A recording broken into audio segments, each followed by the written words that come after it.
They didn't say we're locking you up. They said you'll be safer here. That's the thing about betrayal. It never wears the right name. It comes dressed up as concern, as love, as what's best for you. I didn't fight when they took my truck keys. Didn't argue when they emptied my toolbox and left my cell phone on the front desk counter. I just stood there in the lobby of Oakwood Manor Care trying to figure out what the hell had just happened to my life. My son Dennis kissed my forehead like I was already dead and said, "It's temporary, Dad, just until we get things sorted out." Then he walked away. I'm Gregory Morrison, 68 years old, and I spent 45 years building houses, fixing foundations, and solving problems with my hands. But that day, I couldn't fix anything. I waited there for maybe 20 minutes, watching that front door like Dennis might come back and say this was all some kind of mistake. When he didn't, I turned to the woman behind the desk, young thing with too much makeup and a name tag that said Marlene, and asked when I could go home. She looked at me like I'd asked when I could fly to the moon. "You're checked in, Mr. Morrison. Full residential status." "I didn't sign anything," I said, though my voice came out shakier than I wanted. Marlene smiled that patient smile they teach them. "Your son has power of attorney. He signed for you." That's when it hit me. Dennis had been planning this. All those conversations about me slowing down, about the house being too much work, about Patricia worrying I might fall down the basement steps. I thought he was just being a concerned son. Turns out he was setting up the con. They brought me to room 117. The door stuck, the window faced a parking lot, and someone had made the bed so tight you could bounce a quarter off it. My clothes were hanging in the closet. Some of them, anyway. The rest were probably already in Dennis's garbage bags. On the nightstand sat one picture of my late wife, Wesley. Like that one photo was supposed to make this place feel like home. But this wasn't home. Home was 1847 Pine Ridge Drive, the house I built with my own hands in 1982. Home was my workshop in the garage. 40 years of tools hung exactly where I knew to find them. Home was the back porch where Wesley and I used to sit and watch the sunset after a long day. Home was gone. Just like that. That first night, I didn't sleep. Every 30 minutes, somebody shuffled past my door. Nurses, aides, other residents mumbling to themselves in the hallway. I lay there staring at the ceiling tiles, counting water stains, trying to figure out how I'd gotten from running my own construction crew to being trapped in a room that smelled like disinfectant and defeat. The next morning, I asked to speak to whoever was in charge. The nurse, different one, older, looked like she'd seen it all twice, told me the administrator only came in on Wednesdays. It was Tuesday. "I want to call my son," I said. She checked her clipboard. No phone. "Privileges listed in your care plan." Care plan. Like I was some kind of project to be managed instead of a man who'd been making his own decisions since before she was born. 3 days went by. No visits, no calls. Then Patricia showed up with a garbage bag full of clothes from my house. Said Dennis was cleaning out the closets and thought I might want these items. Items. Like my work shirts and the jacket Wesley bought me for our anniversary were just things taking up space. I opened the bag. A few shirts, some underwear, and my old winter coat, the heavy canvas one I'd worn to every job site for the past 15 years. The pockets were still full of the usual stuff, a few screws, a pencil stub, some receipts. "You're lucky Dad has family who cares," said one of the other residents, a guy named Spencer who'd been there so long he knew everyone's story. "Some folks just get dumped here and forgotten." I didn't feel lucky. I felt like a piece of furniture someone decided they didn't want anymore. That evening, I hung the coat on the back of my chair out of habit. The left pocket sagged funny, heavier than it should be. I reached inside, feeling for whatever was weighing it down. My fingers found paper, thick, glossy, folded once. I pulled it out. Lottery ticket, Powerball. The numbers were filled in, the purchase date from a week ago, the same day Dennis brought me to this place. I turned it over. No scratches, no damage. Still good. For a moment, I just stared at it. Then I smiled for the first time since walking through those doors. Because right then, I wasn't just some helpless old man taking up space. I was someone holding a secret. And maybe that secret was about to change everything. You don't notice how loud a place is until you can't escape the noise. Nursing homes aren't quiet. They're full of sounds nobody wants to hear. Coughing behind thin doors, TV static, slow footsteps in the hallway, someone calling out names that never get answered. I kept that ticket in my coat pocket for 3 days. Didn't tell anyone, didn't even look at it much. Just knowing it was there gave me something these people couldn't take away. For the first time since Dennis dropped me off, I felt like I had some weight behind me. On Friday, I asked Marlene if I could use the phone. Emergency only, she said without looking up. My furnace might be broken, I told her. She stopped writing. You don't live in that house anymore, Mr. Morrison. But I did, at least in my head. Every night I'd walk through it room by room, remembering every board I'd nailed down, every pipe I'd run, every switch I'd wired. You don't live in that house anymore. That sentence stuck with me all day like a bad taste. I waited until the night shift came on. Younger nurse, barely looked old enough to have a license, always checking her phone when she thought nobody was watching. She liked me because I didn't complain or ask for pills every 5 minutes. When she made her rounds at 10:30, I was standing in the hallway like I'd been waiting. Excuse me, I said. I think I left something in my coat. Might be in the laundry room. Could I take a quick look? She waved toward the front desk. Sure, just don't set off the door alarm. The phone was right there on the counter, old rotary thing with a dial tone that sounded like it came from 1975. I called the lottery website number, listened to the automated voice, punched in the drawing date. Saturday night's numbers had already been posted. I checked my ticket, checked it again. All 6 numbers matched. $62 million jackpot, still unclaimed. I set the phone down carefully, like it might break if I moved too fast. Then I just stood there while that young nurse scrolled through her text messages 3 feet away, completely unaware that 10 square inches of paper in my coat pocket had just shifted the entire balance of power. I walked back to my room slow and steady like I was carrying something fragile. And I was. Sleep didn't come easy that night. My mind was running like a motor that wouldn't quit. What could I do with that kind of money? Problem was I couldn't drive anywhere. Couldn't access my bank account. Dennis controlled all that now. Everything was in his name, under his power of attorney. But for the first time in weeks, I wasn't scared. I wasn't nothing. I was holding a secret big enough to buy and sell this whole building 10 times over. The next morning, Marlene handed me a schedule for group activities. Bingo at 2, crafts at 3:30. I looked her right in the eye and said, I need to talk to a lawyer. She actually laughed. What for? You suing somebody? I just want to draft a letter, I said.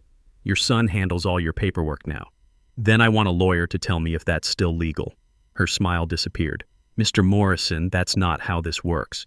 It is if you don't want me reporting financial elder abuse to the state board. She stopped smiling entirely. I'd spent 45 years dealing with building inspectors, city officials, and insurance companies. I knew how to make my point without raising my voice. That afternoon, I called Dennis, straight to voicemail, like always. So I left him a message. Hey son, found something interesting in my coat pocket. Something you might want to know about. Give me a call. I didn't say what. Let him wonder. That night I sat with Spencer at dinner. Meatloaf that tasted like cardboard. Green beans that looked like they'd been boiled to death. Spencer was telling me about his grandson who never visited anymore. You've got quiet eyes, he said suddenly. Means you know more than you're letting on. I didn't argue. He was right. I waited until late that night to think about what came next. Rich people in the movies always talked about trusts, offshore accounts, ways to protect money from people who didn't deserve it. I wasn't rich yet, not officially, but I wasn't helpless anymore either. That made all the difference. Dennis finally called back on Sunday morning, right after they brought the breakfast trays around. Cold eggs, burnt toast. I didn't touch any of it. The hallway phone rang and Marlene called out, Mr. Morrison, your son. I walked over slow, not because I was tired, but because I needed those few seconds to bury the anger in my throat.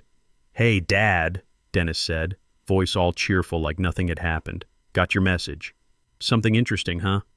There it was. No. How are you feeling, or do you need anything? Just straight to whatever he thought he might be missing out on. Found a piece of paper, I said, in my coat pocket. Last time I wore it. Silence for a few beats. Then, what kind of paper? Just something I forgot to throw away. I let that hang there. People always tell you more than they mean to when you don't fill up the quiet. Listen, Dad, he said after a pause. I know this transition hasn't been easy. But you have to admit it's safer where you are.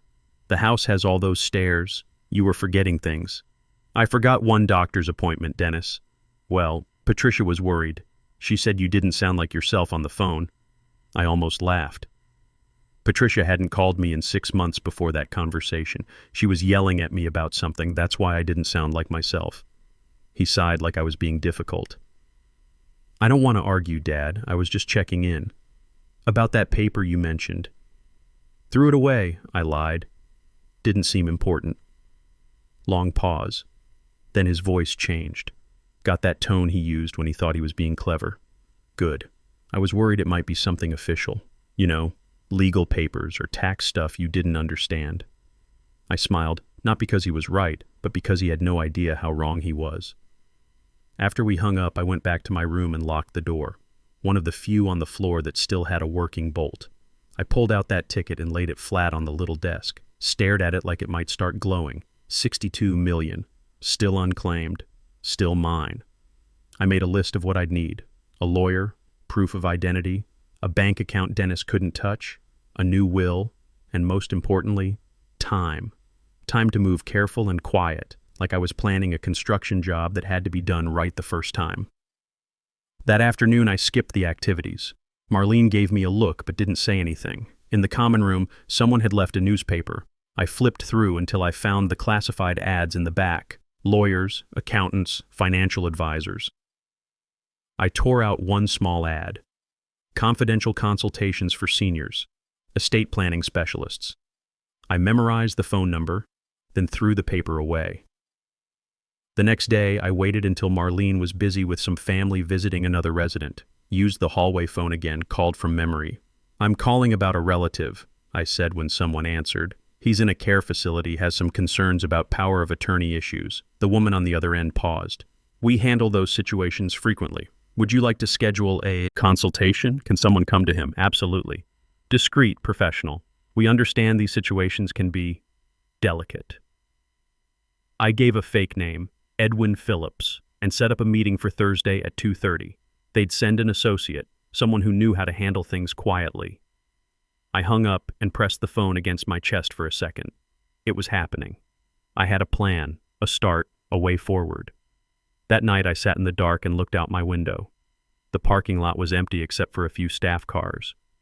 I wondered if Dennis had finished cleaning out my house yet, if he'd thrown away Wesley's sewing kit, if Patricia had taken the good china we never used, if they'd found my backup toolbox in the basement, the one with my father's hammer from 1952. They weren't just moving me out of my house. They were erasing me, one piece at a time, but not anymore. Because hidden in my coat pocket was a winning ticket they didn't know existed. And I had no intention of sharing it with people who'd treated me like something to be stored away and forgotten. This time, the plan was mine. They say old people shouldn't have secrets, but that's exactly why we're so good at keeping them. Thursday came slow. I spent the morning pretending to read a magazine, hands steady under the blanket. At lunch, Spencer asked why I kept looking at the clock. Expecting someone, I said. At 2:25, a dark blue sedan pulled up outside. A man got out, maybe 50, gray suit, leather briefcase. He looked like someone who charged by the hour and was worth every penny. He walked in and glanced around the lobby. Edwin Phillips? I stood up. That's me. He didn't even blink. Smart man. We went to the back patio, a concrete square with plastic chairs and fake plants, the kind of place designed to look like fresh air on a budget. He opened his briefcase and pulled out a legal pad. I'm Preston Donovan, he said. Estate planning, confidential consultations. You mentioned power of attorney issues. I nodded. It was signed without my knowledge. My son controls everything now, house, bank accounts, even my mail. Do you know what he's done with your assets? I have some ideas, all bad ones. He made notes. We can contest the power of attorney. It'll take time, but it's doable. What else? This was the moment. I reached into my coat and pulled out the ticket, slid it across the table. He opened it, looked at the numbers, checked the date. Then he looked up at me. Have you verified this? Yes. Saturday's drawing, all 6 numbers. $62 million jackpot, he said quietly. Does anyone else know? No. Do you want them to? Hell no. He leaned back in his chair. Then we need to move fast. He outlined the plan. Trust accounts, legal intermediaries, protected claiming process. Most important, complete family protection. I've done this before, he said. Older clients with sudden wealth. It's more common than people think. He handed me a manila envelope. You'll need a secure address for documents. I'll arrange a post office box. Downtown. We'll say any trips are for medical appointments. I don't have a car. I'll send one. Not to the facility. We'll pick you up at the corner. I sat back. For the first time in weeks, I wasn't just surviving. I was building something. Do you want to give any of it to your family? He asked. I shook my head. They put me here without so much as a conversation. Took my life and wrapped it up like garbage. I don't owe them anything. Then you'll need a new will too. I want most of it in a trust for my granddaughter Helen. She's 21, in college. Never asked me for a dime, never treated me like I was in the way. He made more notes. We'll make it airtight. She'll be protected. He stood, gathering his papers. I'll contact you in 72 hours. Don't tell anyone, and don't try to claim this yourself. Too risky. I'm old, I said. Not stupid. He smiled for the first time. That's what I figured. After he left, I sat on that bench for another 10 minutes. I needed the fresh air, even if it smelled like car exhaust and industrial cleaner. That night, I opened the notebook they'd given me when I first arrived. Wrote one line. Day 10 at Oakwood Manor. $62 million unclaimed. Legal plan in motion. My name is Gregory Morrison. But they're going to remember me as someone else entirely. By Saturday, the ticket wasn't just a piece of paper anymore. It was an asset, a weapon, a way out. Preston called at 9 a.m. sharp with an update. We've verified everything with the Lottery Commission, he said. The claim will be filed through a specialized trust. Anonymous, untraceable. What name goes on the paperwork? Charles Bennett, he said. We picked something that wouldn't raise flags. Charles Bennett. Not a name Dennis or Patricia would ever think to Google. The money goes into a holding account first, Preston continued. Once it's secure, we divide it however you want. Helen's portion gets locked until she's 30, I said, but she can access it for education, housing, emergencies. Understood. Expect the process to take 5 to 7 business days. I'll handle everything. You won't need to touch any of it. After we hung up, I took that ticket out one more time. I didn't need it anymore, but I wasn't throwing it away either. It was proof. Not of the money, but of what I'd done before the money came through. I'd saved myself. That afternoon, Spencer and I sat on the patio. He was watching clouds, same as always. His eyesight was too poor to see them clearly, but he still liked to guess their shapes. That one looks like a bulldozer, he said, pointing north. Close enough, I said. He turned to me, suddenly serious. You're leaving, aren't you? I didn't answer right away. I can tell, he said. Guys like you don't stay in cages. I looked at him. Spencer, who'd been stuck here for 3 years because his kids lived in different states and couldn't agree who should take him. Spencer, who gave his savings to pay for his wife's cancer treatments and now survived on Social Security. If I go, I said, I'll make... Sure, you get some help too. Like what? Like a lawyer with a good pen. He laughed. First time I'd heard him really laugh. That'd be something. That evening, Helen called. The night nurse slipped me some phone time after lights out, same as before. Grandpa, she whispered. Dad's talking about selling your truck. I nearly dropped the receiver. He's what? Says it's just sitting there collecting dust. Doesn't make sense to keep paying insurance. My truck. The F-150 I'd bought in 2015, drove to every job site, hauled lumber and tools for the last 8 years. Dennis knew what that truck meant to me. I'll take care of it, I told her. Don't worry, I just miss you, she said. Feels weird not being able to call and talk to you whenever I want. Miss you too, sweetheart. There was a pause. You sound different. Different how? Stronger. Like you're not as worried about things. I smiled in the dark. I'm getting my footing back. After we hung up, I wrote another line in that notebook. Truck being sold without permission. One more nail in their coffin. Then I closed the book and went to sleep. I dreamed about open roads and the keys to my own front door. Let them think I'm helpless. That was the first rule I'd set for myself after finding out I'd won. Never let them see me as anything but the harmless old man they thought they'd tucked away. Let them underestimate me. Let them forget I'd ever had a mind of my own. It's not hard to become invisible in a place like Oakwood Manor. You just stop reacting. Don't complain when they serve the same meatloaf 3 times a week. Don't argue when someone takes your chair in the TV room. Don't raise your voice when they lose your laundry again. Just smile. Be agreeable. Pretty soon they stop seeing you as a person and start seeing you as furniture. And from there, you can see everything. I learned more in 3 days of staying quiet than I had in all my years of speaking up. Which aide stole supplies from the storage room? Which nurse drank coffee with something stronger in it during the night shift? Who was sleeping with the maintenance man? Who lied on the medical charts? I didn't write any of it down. Wasn't planning to blow any whistles. I just needed cover while I waited for Preston's call. In the meantime, I studied my enemies. Marlene had a smile like a rusty blade and a habit of calling grown men sweetie when she was irritated. I watched her snap at Spencer one day for asking about his prescription. "You don't need help," she told him. "You need patience." Spencer hadn't spoken to anyone since. The administrator, Mr. Crawford, had teeth like a game show host and eyes like a loan shark. Every Tuesday, he walked around with a clipboard asking residents to sign satisfaction surveys that nobody bothered to read. I asked him once what happened to the recreation budget. "Cuts," he said with a shrug. 2 weeks later, I saw his name on the donor list for the new staff break room they were building. This place wasn't about healing, it was about storage. And I was done being stored. Dennis showed up that Friday. I saw my old truck in the parking lot, could tell he'd already removed the toolbox from the bed. He walked in wearing that sideways smile he'd perfected as a kid, the one that meant he wanted something. "Hey, Dad," he said, like we'd talked yesterday. "You look good." I didn't respond. Thought I'd bring some things from the house. Mom's old jewelry box, some photo albums. He scratched his neck, nervous habit he'd never outgrown. "And I've been thinking about that truck situation we discussed." We didn't discuss anything. His face shifted slightly. "Well, it's not like you're using it. Insurance costs, registration fees, just sitting there. I built my business with that truck." "Sure, but Dad, come on. Be practical. The money from selling it could go toward your care here." I stood up. "Thank you for visiting," I said. "But I'm tired." "Wait, don't be like that. I'm trying to help." I said I'm tired. He stood there for a few seconds, then leaned in for a hug I didn't return.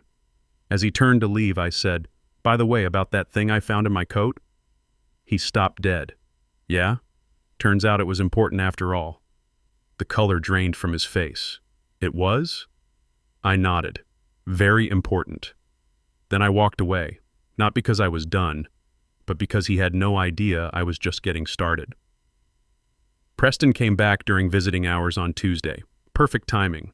Nobody notices one more middle-aged man in a suit when families are coming and going. This time he signed in as Pastor William Sharp and the receptionist offered him coffee. I was waiting in the TV room pretending to watch some game show.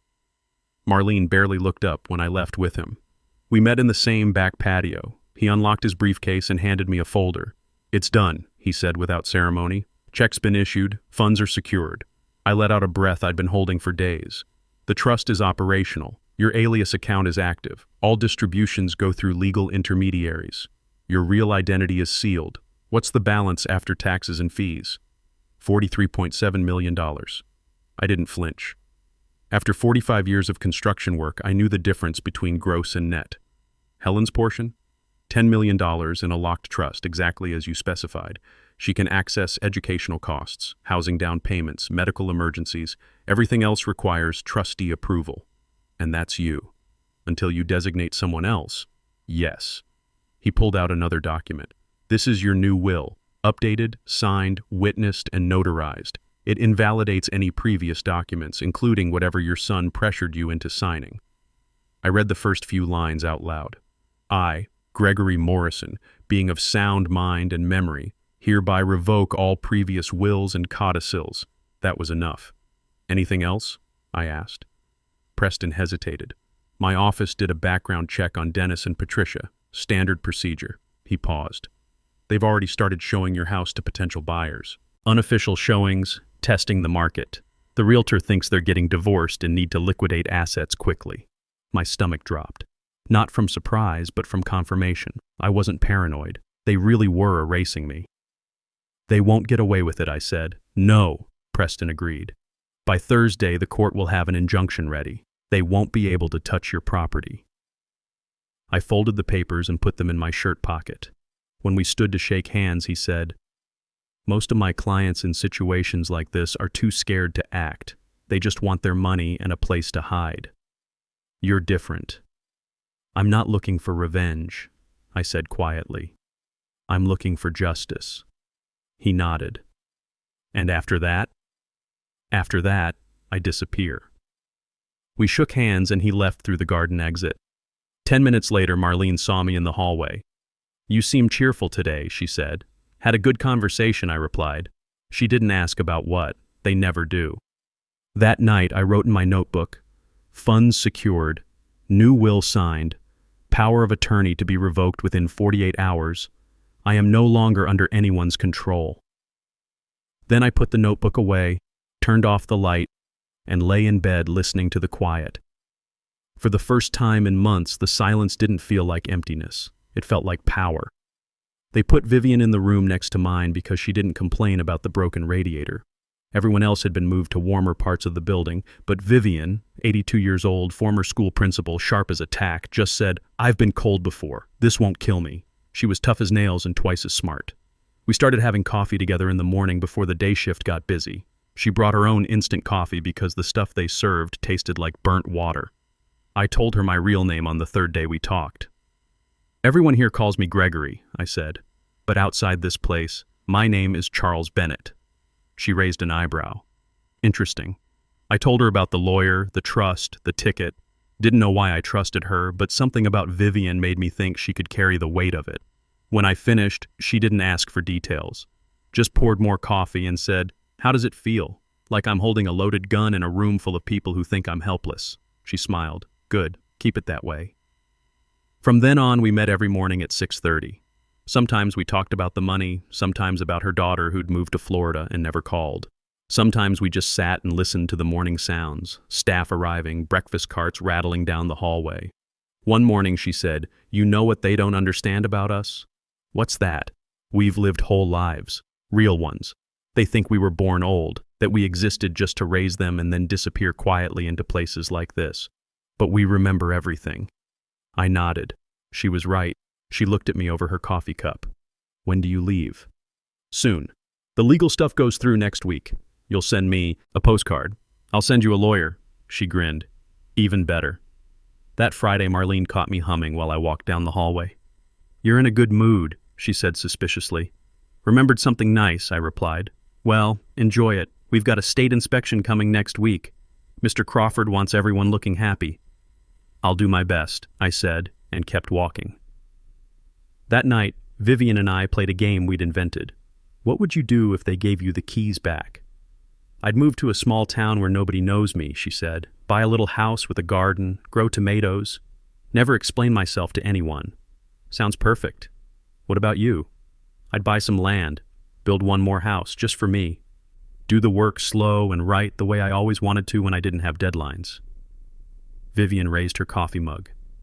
"To the day nobody asks where we're going." We clinked cups. That was the last conversation I had with her. The next morning, her door was closed.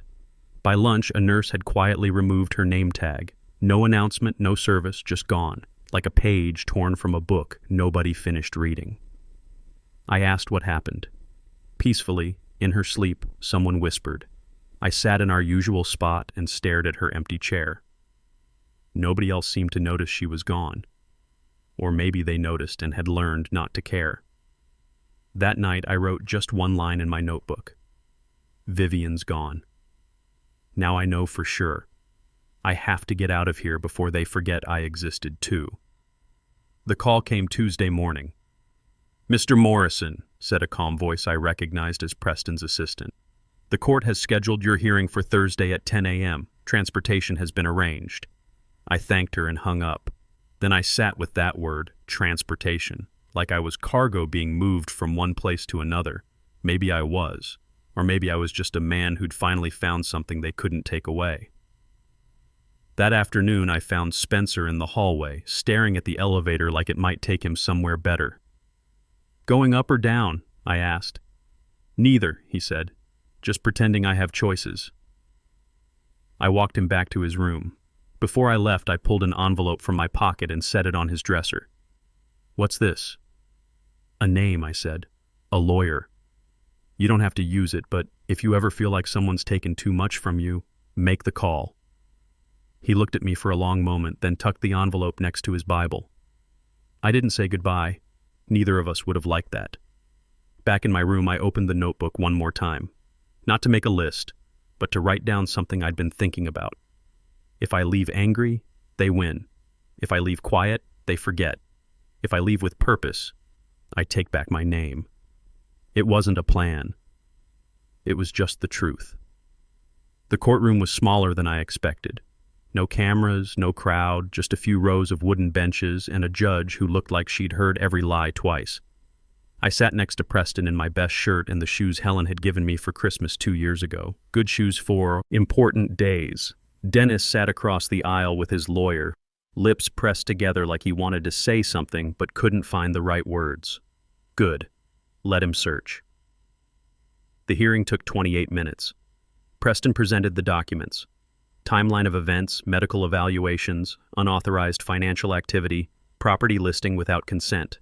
The judge listened, asked a few questions, took notes. "Mr. Morrison," she finally said, "do you feel you were placed in care against your will?"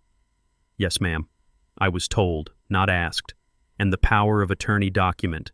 Did you fully understand what you were signing?" "I didn't sign anything, Your Honor. The papers were processed without my knowledge or consent." Dennis shifted in his seat. His lawyer put a hand on his arm.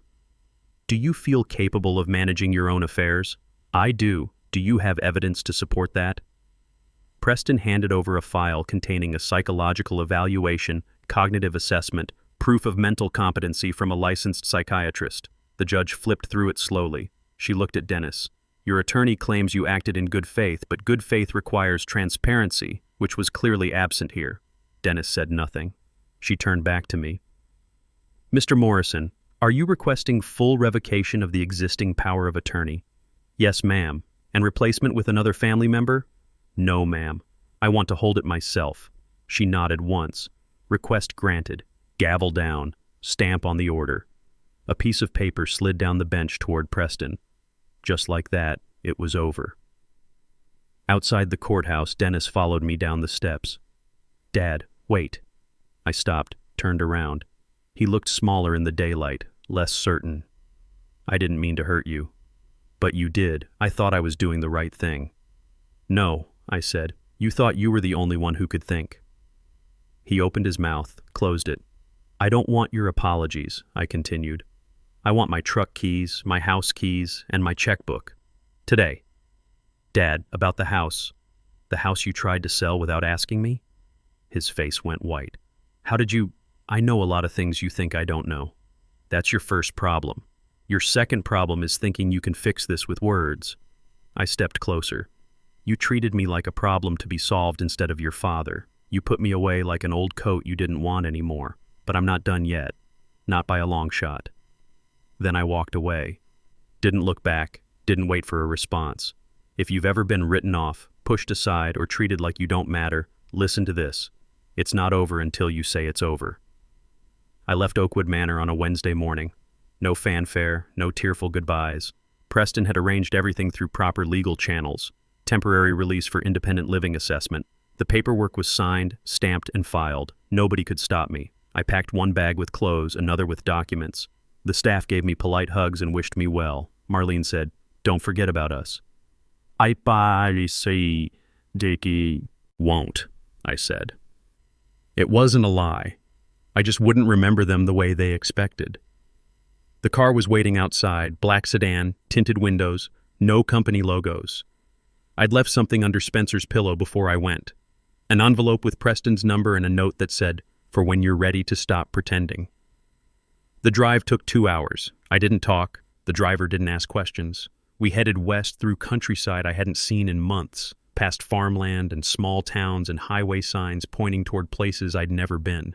We pulled into a gravel driveway beside a small house. White clapboard, blue shutters, wraparound porch. Mine. All of it. I walked through the front door and took off my shoes. The floors were real hardwood, recently finished. It smelled like sawdust and possibility. On the kitchen counter sat a coffee maker, already plugged in and ready. In the living room, one chair, one lamp, one window. It faced west toward rolling hills and open sky. No television, just quiet space, the kind you choose for yourself.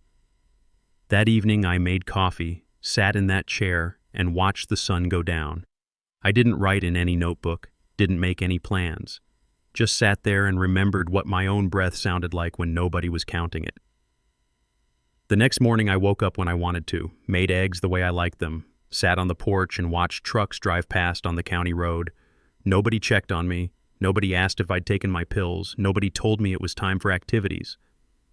A week later, Helen drove up in her old Honda. I was in the garage, unpacking the tools Preston had retrieved from Dennis. Every single wrench, hammer, and saw that belonged to me. "Grandpa?" she called out. I turned around and there she was, looking just like Wesley did at that age. Tall, smart, not taking any crap from anybody. "Hello, sweetheart." She hugged me hard, the kind of hug that says everything without using words. "Dad said you disappeared." "Not disappeared, just moved." She looked around the garage, saw me organizing my tools on pegboard, exactly the way I'd had them for 40 years. "This place is perfect. It's mine," I said. "That's what makes it perfect." We spent the afternoon on the porch, drinking coffee and talking about her classes, her plans, her future. I didn't tell her about the money yet. That conversation would come later, when she was ready. "I'm proud of you," she said as the sun was setting. "For what?" "For not giving up.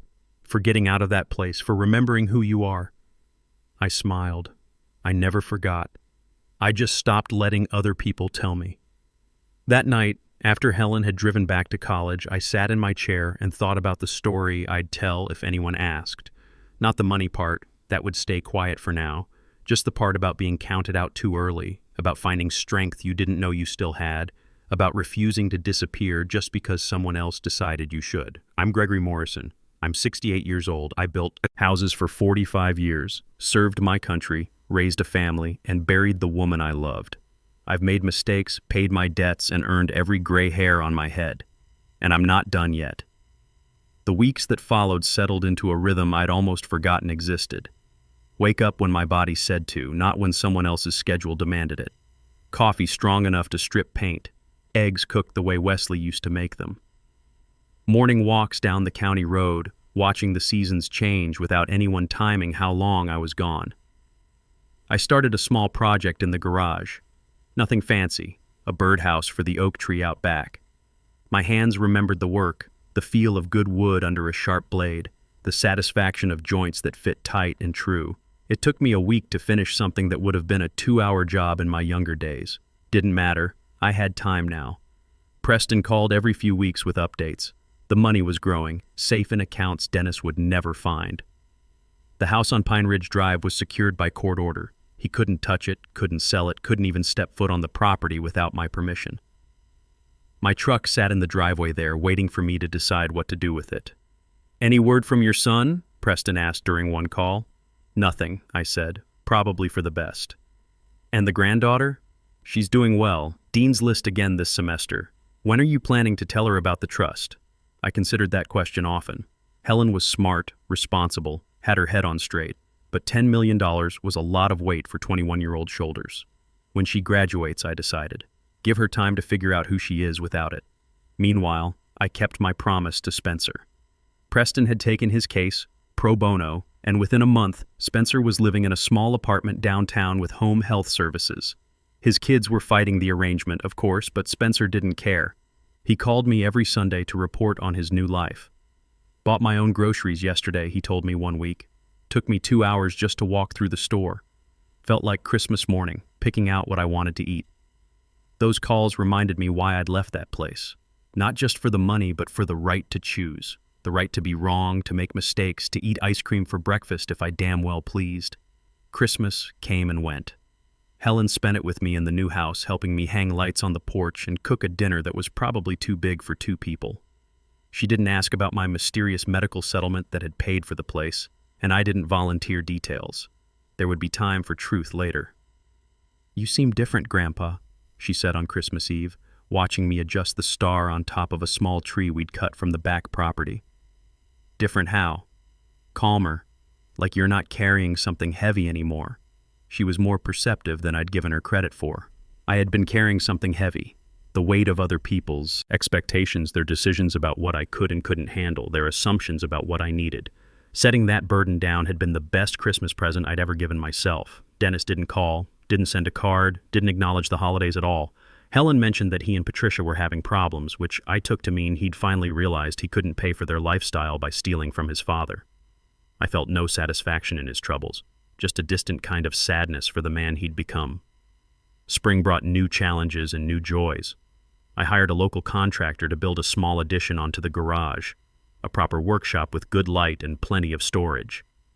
The young man, Jake Sullivan, reminded me of myself at that age, eager to please, careful with measurements, proud of his work. "You sure know your way around tools," he said one afternoon, watching me adjust a window frame he'd hung slightly crooked. "Had a lot of practice. What line of work were you in?" "Construction, residential mostly. Built my first house when Nixon was president." Jake's eyes widened. "No kidding. My grandfather was in construction too. Always said it was honest work." "Honest work," I agreed. "And hard work. But when you drive by something you built 30 years later and see kids playing in the yard, families making memories inside those walls, there's not much that feels better than that." We worked together for 3 weeks, and by the end I'd taught him a few tricks about reading lumber grain and getting corners square. He didn't know he was learning from a millionaire. He just knew he was learning from someone who'd been doing this longer than he'd been alive. When the workshop was finished, I stood in the doorway and breathed in the smell of fresh sawdust and new wood. It wasn't the same as my old workshop. Nothing could be. But it was mine. Every tool had its place. Every board was straight and true. In here I could build anything I wanted, when I wanted, how I wanted. That evening I called Preston with a new instruction. "I want to set up a scholarship fund," I said, "for kids studying construction trades. Nothing fancy, just help with tuition and tools. How much are we talking about?" "Start with $500,000, see how that goes." There was a pause. "Any particular school?" "The community college where Helen goes. They've got a good program." "What name should go on it?" "I thought about that. Wesley Morrison Memorial Fund, after my wife. I'll have the paperwork drawn up." After I hung up, I sat on my porch and watched the sunset paint the sky pink and gold. Wesley would have liked that, helping young people learn a trade, giving them a chance to build something with their hands. She always said the best gifts were the ones that kept giving long after you were gone. 2 years passed before I saw Dennis again. I was at the hardware store in town, picking up sandpaper for a rocking chair I was making for Helen's apartment, when I heard a familiar voice behind me. "Dad?" I turned around slowly. He looked older, tired. The cocky smile was gone, replaced by something that might have been shame. Dennis. We stood there in the power tool aisle, surrounded by the smell of motor oil and metal shavings, 2 men who used to know each other. "You look good," he said finally. "Healthy." "I am." "I heard about the scholarship fund, the Wesley Morrison thing at the college. Word travels fast in small towns. I'd kept my name off the publicity, but people talk. Your mother would have liked it." "Yeah, she would have." He shifted his weight, uncomfortable. "Patricia and we're getting divorced." I nodded. Wasn't surprised. Money problems have a way of showing you who people really are. "The house sold," he continued. "Finally. Market was tough, but we found a buyer. My house, the one he'd tried to sell while I was locked away. Good for you. Look, Dad, I know I screwed up. With the nursing home thing, with the power of attorney. I thought I was helping, but I see now. You thought you were protecting your inheritance." He flinched like I'd slapped him. "That's not... maybe partly, but I was worried about you living alone, and Patricia kept saying..." "Patricia's not here now." "No, she's not." He looked down at his hands. Construction workers' hands, like mine used to be. I lost the business. Had to sell the equipment to pay the lawyers. I felt a flicker of something that might have been sympathy. Might have been. Sorry to hear that. I was wondering... I know I don't have any right to ask, but I could use some help getting back on my feet. Just a loan, something to tide me over while I figure out my next move. There it was. The real reason for this conversation. I looked at my son, this 47-year-old man who'd put me in a cage and then came asking for money when his own life fell apart. "You want to know something funny?" I said. "If you'd asked me 3 years ago, before all this started, I probably would have said yes, would have helped you out, no questions asked." His face brightened. "So you'll consider it?" "No. I'm just telling you what might have been." The hope died in his eyes. "Dad, please. I know I messed up, but I'm your son. You stopped being my son the day you signed those papers behind my back. A son doesn't lock up his father like a piece of furniture he's tired of looking at." People were starting to stare. Dennis noticed too, lowered his voice. "I made a mistake." People make mistakes. Mistakes are forgetting to call on your birthday or showing up late to dinner. What you did was deliberate. You planned it, executed it, and the only reason you're sorry now is because it didn't work out the way you wanted. I picked up my sandpaper and headed toward the checkout. Dennis followed. "So that's it? You're just going to cut me off?" I stopped at the counter, set down my purchase. The teenage cashier was trying very hard to pretend she wasn't listening. "I already cut you off," I said to Dennis. 2 years ago, when I left that place, you put me in. This is just the first time you've noticed." I paid for my sandpaper and walked out. Didn't look back. Didn't need to. That evening I called Helen. She was in her senior year now, working on her thesis about sustainable building practices. Smart girl, just like her grandmother. "Guess who I ran into today?" I said. "Dad?" "Yep. Wanted to borrow money. Seems his life hasn't been going so well." There was a long pause. "What did you tell him?" "The truth. That he stopped being my son when he decided I wasn't worth treating like a human being." "Grandpa..." She sounded troubled. "I know he hurt you, but he's still family. Family doesn't lock each other away and steal their property. Family doesn't treat people like inconveniences to be managed. Maybe he's learned his lesson. Maybe he's sorry. He's sorry he got caught. He's sorry his plan didn't work. He's not sorry he tried it." Helen was quiet for a moment, then, "You're not angry anymore, are you? You sound peaceful about it." She was right. The rage that had sustained me through those first months was gone, burned out like a fire that had consumed all its fuel. What was left wasn't anger, but clarity. "I'm not angry," I agreed. "I just know who he is now. And I know who I am. Those two people can't be in the same room together. That makes me sad. It makes me free." After we hung up, I went out to the workshop and ran my hands over the rocking chair I was building. The wood was maple, hard and strong, with grain that told the story of decades of growth. Each ring marked a season survived, a year of storms weathered and sunshine absorbed.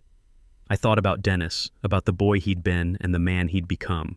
Somewhere along the way, he'd learned to see other people as resources to be managed rather than individuals to be respected. Maybe Patricia had taught him that, or maybe he'd figured it out on his own. Didn't matter now. What mattered was that I'd learned something too. I'd learned that love without respect isn't love at all. It's just possession with better marketing.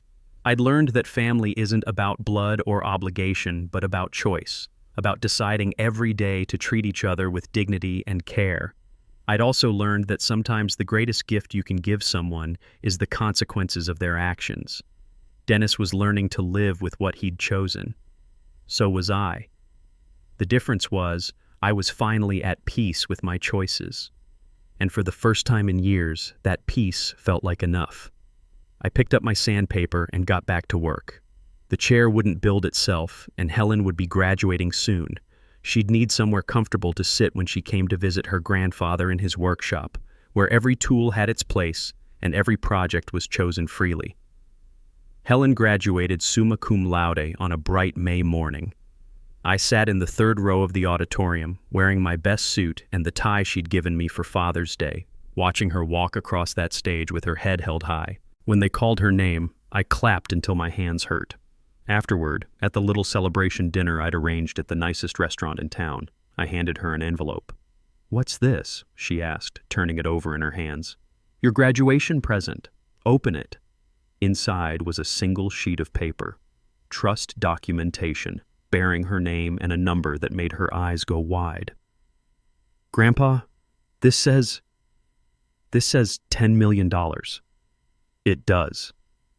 I don't understand. Where did this come from? I told her the whole story then, about the lottery ticket, about Preston, about the careful planning that had protected both of us from Dennis's schemes. She listened without interrupting, her coffee growing cold in her cup. When I finished, she was quiet for a long time. You've been keeping this secret for 3 years? The money's been yours for 3 years. I just wanted you to become who you were going to become before you knew about it. And who am I? She asked with a slight smile. You're smart, hardworking, kind. You care about building things that last. You treat people with respect even when they can't do anything for you. I paused. You're everything I hoped you'd be. Tears started down her cheeks. What am I supposed to do with this much money? Whatever you want. Build the kind of buildings you wrote about in your thesis. Start a company. Travel the world. Give it all away. It's yours. What are the conditions? No conditions. It's yours free and clear when you turn 30, but you can access it for education, housing, business ventures, or emergencies anytime. Preston Donovan is the trustee until then, but he'll approve anything reasonable. She stared at the paper. This is insane. This is freedom. The freedom to choose your own path without worrying about money. The freedom to take risks, to fail, to try again. The freedom to be generous without going broke. Does Dad know? No. And he won't, unless you decide to tell him. Helen folded the paper carefully and put it back in the envelope. I need some time to process this. Take all the time you need. Nothing has to change today. But things did change gradually. Helen moved to Portland and started her own sustainable building consultancy. She bought a modest house, not because she had to, but because she wanted to. She traveled to conferences, learned new techniques, built a reputation based on skill rather than connections. She called every Sunday, same as always. Sometimes she asked for advice about a project or a client. Sometimes we just talked about the weather, about books, about life. The money was there in the background, a safety net that let her take chances she might not have taken otherwise. Spencer died peacefully in his sleep that winter. I went to his funeral, one of only a handful of people there. His children hadn't bothered to come, but his apartment was full of things he'd chosen for himself. Books he'd bought, pictures he'd hung, a cat named Buster who'd slept on his lap every evening. After the service, I drove past Oakwood Manor. The building looked smaller than I remembered, sadder somehow. A sign out front advertised, "Caring for your loved ones like family." I wondered how many people inside still had families who remembered their names. I didn't stop. That wasn't my story anymore. My story was the house I'd built with my own hands, where every room held memories I'd chosen to keep. It was the workshop where I could still make something beautiful from raw wood and honest work. It was Sunday phone calls with a granddaughter who'd learned to see herself as capable of anything. It was also Spencer's apartment, filled with his chosen things. Vivian's coffee cups and sharp observations. Helen's thesis about buildings that worked with nature instead of against it. Preston's calm competence in protecting people who needed protecting. It was even, in a strange way, Dennis's collapse and reconstruction. He'd started over in another state, working construction for someone else, learning maybe for the first time what it felt like to build something without taking shortcuts. We didn't speak, but Helen kept me informed. He was sober now, attending meetings, trying to become someone his son might respect someday. 5 years after I'd walked out of that nursing home, I was sitting on my porch watching the sunrise when my phone rang. It was Preston. "Gregory, I wanted you to hear this from me first. The Wesley Morrison Scholarship Fund just helped its 100th student graduate. They want to hold a ceremony, recognize the donor, tell them the donor prefers to remain anonymous. They figured you'd say that. But they're doing the ceremony anyway. These kids want to thank someone for believing in them." I thought about that, about young people learning to work with their hands, to build things that would outlast them, to take pride in honest labor. "What time?" I asked. The ceremony was small, held in the college's workshop. 20 or 30 young men and women, tools hanging on pegboards behind them, sawdust still on their boots. They didn't know my name, but they knew someone had invested in their futures. One young woman, maybe Helen's age, stood up to speak for the group. "We want to thank the family of Wesley Morrison," she said. "Whoever you are, wherever you are, you gave us more than money. You gave us the chance to build something with our lives." I sat in the back row and listened to their plans, their dreams, their determination to create rather than just consume. When it was over, I drove home through countryside dotted with houses built by hands like mine, filled with families making memories in rooms framed by honest work. At home, I made coffee and sat in my workshop among tools that still knew their purpose. I opened my notebook, a new one, started after I'd left that other place behind, and wrote, "My name is Gregory Morrison. I'm 73 years old. I won the lottery, but that's not the important part. The important part is this: you are not finished until you say you're finished. You are not powerless unless you surrender your power. And no one gets to write the end of your story except you." I closed the notebook and got back to work. There was still daylight left, and I had things to build.